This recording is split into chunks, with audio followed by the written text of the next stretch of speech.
அஸ்ஸலாமு அலைக்கும் வியூவர்ஸ், எல்லாரும் எப்படி இருக்கீங்க? இன்னைக்கு ஒரு ஈவினிங் மினி விலாக் தான் பார்க்க போகிறோம். டீ போட்டு எல்லாருக்கும் கொடுத்தாச்சு. அப்படியே சைட் பை சைட் நைட் டின்னருக்கு இட்லியும் சட்னி வச்சிடலான்னு சொல்லிட்டு அதுக்கு ரெடி பண்ணிட்டேன்.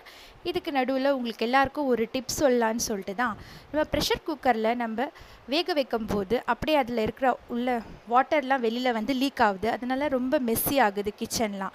ஸோ அதுக்கு ஒரு டிப்ஸ் தான் சொல்ல போகிறேன். நம்ம எப்போவுமே உள்ளே ஒரு ஸ்பூன் வச்சுக்கோங்க, வச்சு க்ளோஸ் பண்ணுங்கள். உங்களுக்கு அந்த மாதிரி வந்து ப்ராப்ளம் வராது.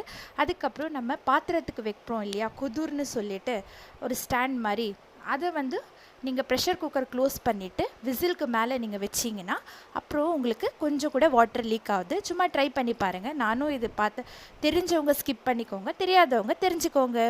அவ்வளோதான் ஃப்ரெண்ட்ஸ்.